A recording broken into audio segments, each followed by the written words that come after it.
Lecture 9, Beyond Traditional Narratives, Applying Structural Analysis to Other Forms. Good morning, everyone, and welcome to Lecture 9.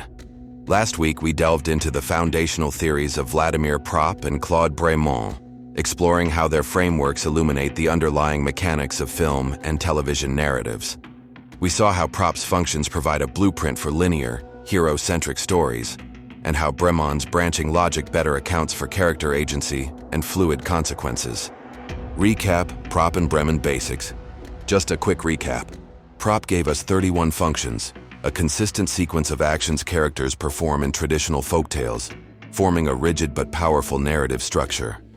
Bremond, on the other hand, introduced elementary sequences, potentiality, process, and result, highlighting narratives as networks of choices and possibilities rather than fixed sequences.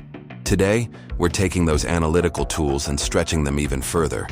We're going beyond traditional narratives and applying structural analysis to forms that weren't even dreamt of when Propp and Bremond were doing their groundbreaking work. We're talking about video games, advertising, and the exciting world of interactive and new media. Lecture objectives. Our goal today is to see how these theories adapt, revealing both shared principles across different media and the unique innovations that each medium brings to storytelling. We'll explore how Propp and Bremond apply to video games, their surprising relevance in advertising and brand storytelling, their adaptation to cutting-edge new media like VR and transmedia, and finally, the emerging challenges and ethical considerations that these new applications raise. So let's dive in. Propp and Bremond in video games. Video games are a prime example of a modern medium where narrative structure is absolutely crucial, even if it feels different from a traditional film or novel. Propp's functions in game design. Propp's 31-function sequence, despite its origins in Russian fairy tales, provides an incredibly robust template for many linear, quest-driven video games. Think about it. The game often starts with a lack or an act of villainy. Take Tomb Raider, for instance. Lara Croft's adventure often kicks off because a crucial artifact has been stolen or a historical secret needs uncovering. This lack immediately motivates the hero, the player, to embark on a journey. The bulk of gameplay then aligns perfectly with Propp's struggle functions 1499. Players are constantly overcoming obstacles, engaging in combat, solving puzzles, navigating treacherous environments. Each challenge, each enemy encountered, can be mapped to one of Propp's struggle or combat functions. And finally, the game culminates in a resolution.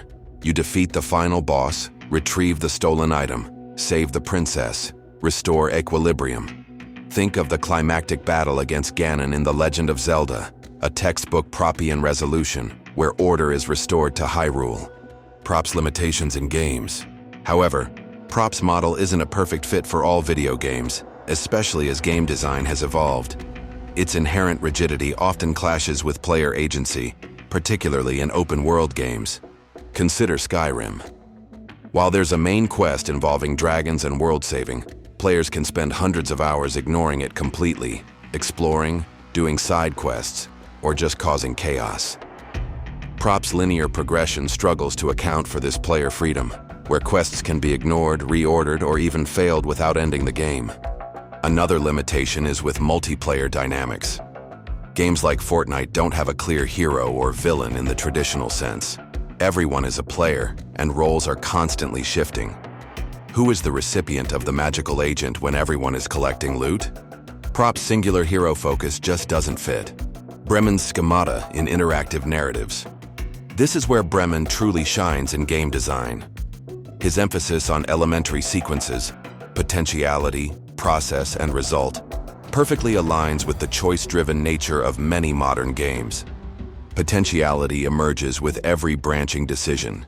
Think of the iconic Paragon Renegade choices in Mass Effect. At key moments, players choose between a noble, Paragon, or ruthless, Renegade dialogue option or action. This isn't just a simple A or B, it opens up entirely different narrative pathways, affecting character relationships, plot outcomes, and even the player's moral alignment. Once a choice is made, the process unfolds. Actions trigger cascading consequences that can radically reshape character roles.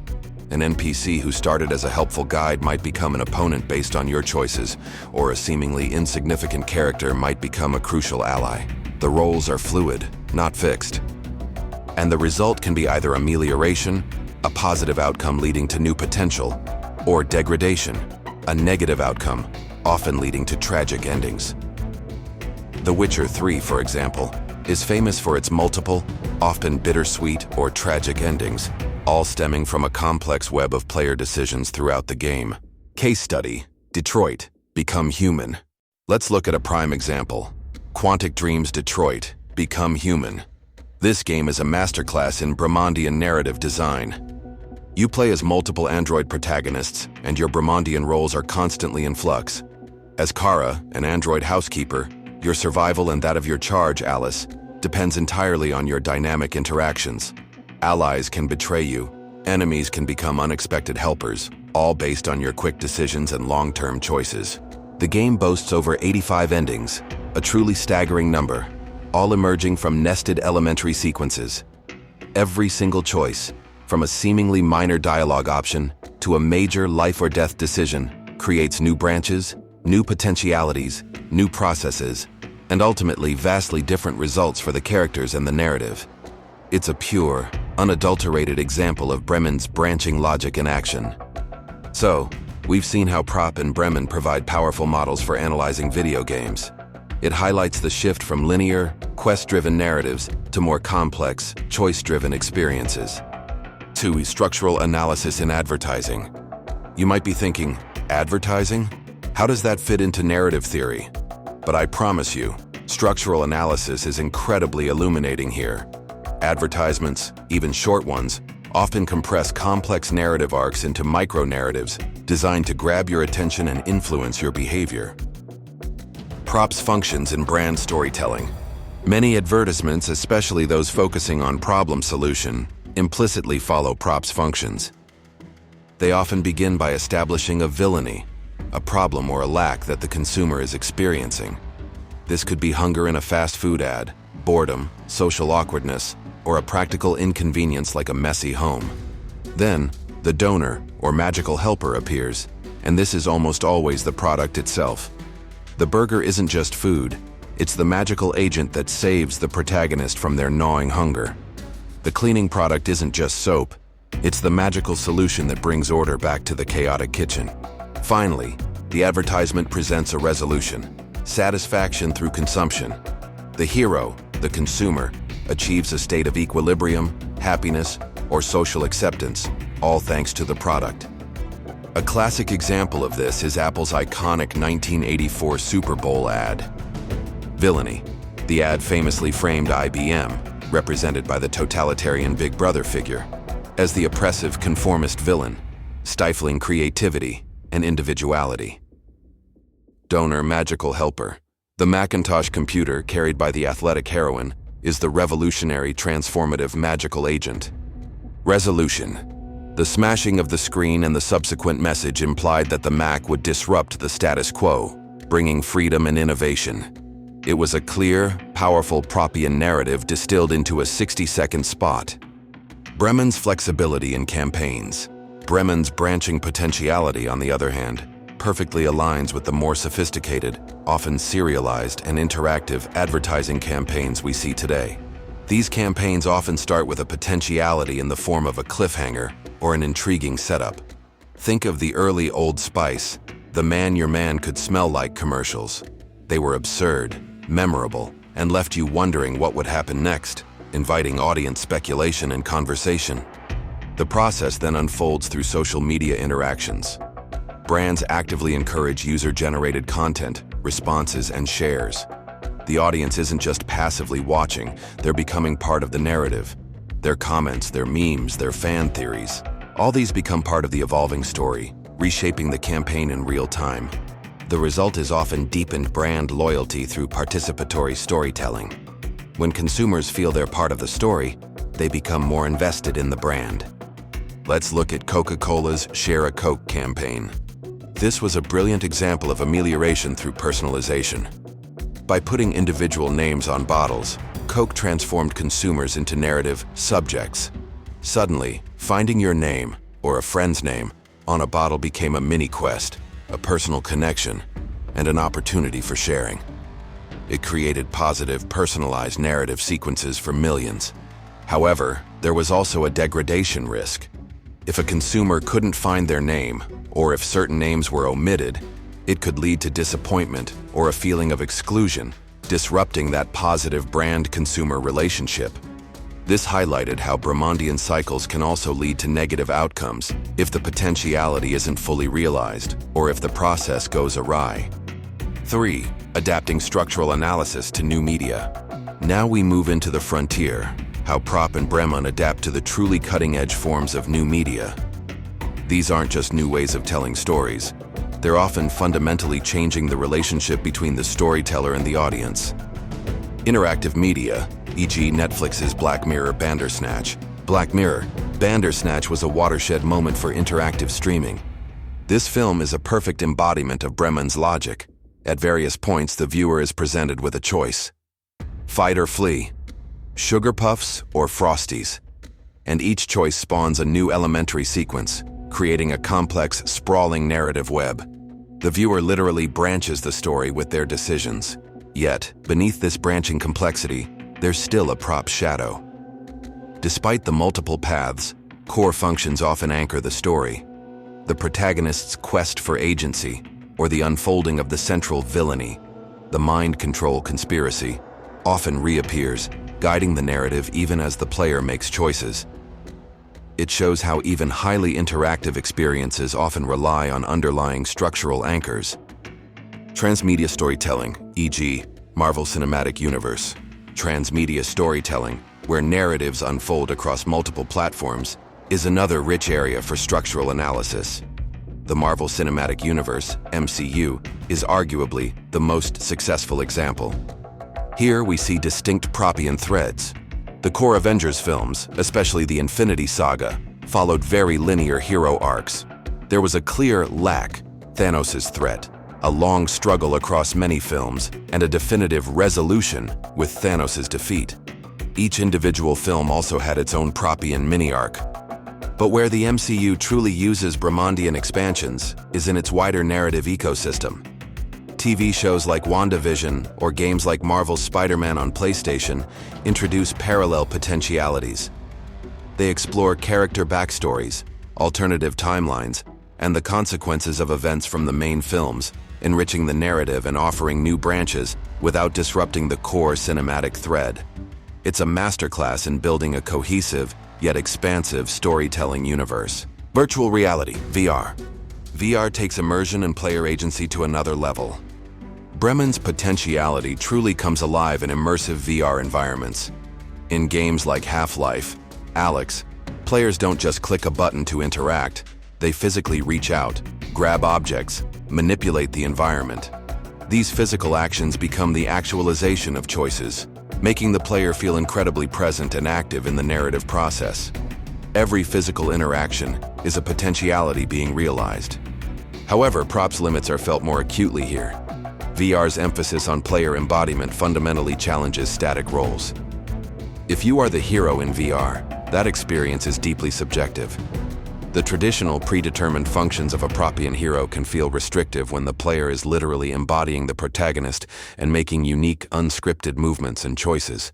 IV, challenges and innovations. As we push the boundaries of storytelling, these structural frameworks also face new challenges and highlight areas for innovation. Cultural adaptation.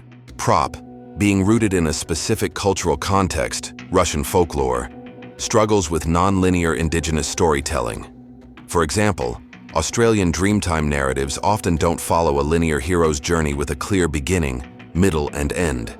They are cyclical, deeply embedded in landscape, and emphasize ancestral connections rather than a single protagonist's quest. Propp's framework can't easily capture this fluidity. Bremond, with its focus on choices and processes, is better able to accommodate communal decision-making. A game like Never Alone, Kisima Ingechuna, based on Inupiat traditions, incorporates storytelling that emphasizes community and shared experience, where choices are often collective or have ripple effects across a group. aligning more with Bremond's flexible view of roles and outcomes. Algorithmic narratives. The rise of AI-generated stories like those from ChatGPT presents fascinating new tests for structural theories. Propp. AI can certainly replicate function sequences. You can ask ChatGPT to write a hero's journey, and it will often produce a structurally coherent, Proppian narrative. The risk, however, is cliché. Without deeper understanding or true creative intentionality, these narratives can feel formulaic and predictable. Bremond. AI's strength lies in its branching potential. It can generate countless what-if scenarios, dynamic role shifting, and alternative outcomes based on user prompts. However, the key missing element is intentionality. Does the AI truly intend a character to shift from helper to opponent, or is it merely following statistical patterns in its training data? This raises deep questions about authorship and creative meaning. Ethical considerations. Finally, applying these structural models can highlight significant ethical concerns in modern media. In gaming, structural hooks often exploit Bremondian reward cycles. Loot boxes, for instance, are designed around potentiality, the chance of getting a rare item, process, the act of opening the box, and result, getting something or nothing. This can create addictive loops that leverage cognitive biases, raising serious concerns about player exploitation and problem gambling. In advertising, viral campaigns leveraging Bremondian branching and participation can be seen as manipulating consumer behavior.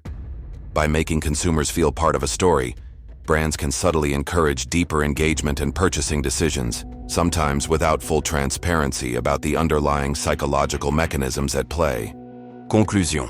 So as we bring today's lecture to a close, it's clear that Propp and Bremond's frameworks remain vital, complementary tools for dissecting storytelling across a hugely diverse media landscape. Propp excels in identifying and understanding structured, goal-driven narratives, whether it's the main quest in a video game or the problem-solution arc in an advertisement. It helps us see the familiar narratemes that resonate across cultures and time. Bremond truly dominates when analyzing interactive, participatory, and open-ended formats. From the branching paths of Detroit, Become Human, to the layered narratives of transmedia universes like the MCU. It helps us understand how agency, choice, and fluid roles create dynamic and engaging experiences. Final thoughts. Evolving language of narrative. The true power lies in applying both. By synthesizing Propp and Bremond, scholars and creators can gain a much deeper understanding of how stories balance structural coherence, the comforting patterns we recognize, with creative innovation, the thrilling unpredictability of choice. This lecture has synthesized theoretical analysis with countless contemporary examples, demonstrating how narrative theory is not static. It's an evolving field, constantly adapting to meet the complexities of digital storytelling. Future research will undoubtedly explore how emerging technologies, things like generative AI, brain-computer interfaces, and even entirely new forms of media, will continue to reshape these models, challenging our assumptions about authorship, agency, and what it even means to tell a story. Thank you.